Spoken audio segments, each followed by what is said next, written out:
Bobby Chamanu International Jewelers, traditionally trusted for 160 years.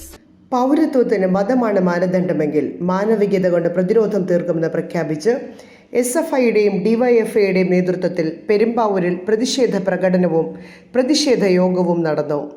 തെരഞ്ഞെടുപ്പ് മുന്നിൽ കണ്ട് നടപ്പിലാക്കുവാൻ പോകുന്ന പൗരത്വ ഭേദഗതി നിയമം കേരളത്തിൽ നടപ്പാവില്ലെന്നും പൗരത്വ ഭേദഗതി നിയമം വഴി ജനങ്ങളെ വിഭജിക്കുവാനുള്ള സംഘപരിവാറിന്റെ വർഗീയ അജണ്ട മലയാള മണ്ണിൽ നടപ്പിലാക്കുവാൻ അനുവദിക്കുകയില്ലെന്നും വിദ്യാർത്ഥി യുവജന സംഘടനകൾ പ്രഖ്യാപിച്ചു. പ്രതിഷേധ പ്രകടനം CPIM പെരുമ്പാവൂർ ഏരിയ കമ്മിറ്റി ഓഫീസിൽ നിന്നും ആരംഭിച്ച് ഗാന്ധി സ്ക്വയറിൽ പ്രതിഷേധ യോഗം നടന്നു. പ്രതിഷേധ യോഗത്തിൽ DYFI മേഖലാ പ്രസിഡന്റ് വൈശാഖ് അധ്യക്ഷനായി. DYFI സംസ്ഥാന കമ്മിറ്റി അംഗം നിഖിൽ ബാബു പ്രതിഷേധ യോഗം ഉദ്ഘാടനം ചെയ്തു. ജനങ്ങളെ മതപരമായി വേർതിരിച്ചുകൊണ്ട് അത്തരത്തിലുള്ള ഒരു നിയമം അടിച്ചമർത്തുന്നതിനു വേണ്ടി ഇവിടെയുള്ള ശ്രമങ്ങളെയെല്ലാം ചെറുത്തുതോൽപ്പിക്കുന്നതിനു വേണ്ടി DYFI അടക്കമുള്ള പുരോഗമന പ്രസ്ഥാനങ്ങളുണ്ടാകും. തീർച്ചയായിട്ടും ഈ നീക്കം രാജ്യത്ത് ആസന്നമായിട്ടുള്ള പൊതുതെരഞ്ഞെടുപ്പിന് മുന്നോടിയായിട്ടാണ്.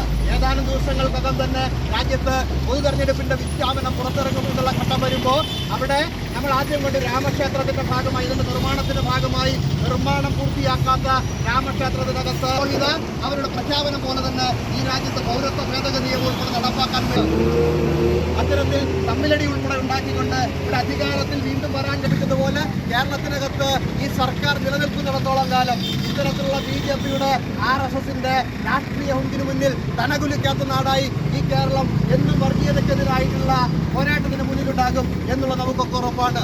SFI Perumbavoor area committee secretary Mebin Jose, DYFI block secretary Ashkar എന്നിവർ പ്രതിഷേധ യോഗത്തെ അഭിവാദ്യം ചെയ്ത് സംസാരിച്ചു.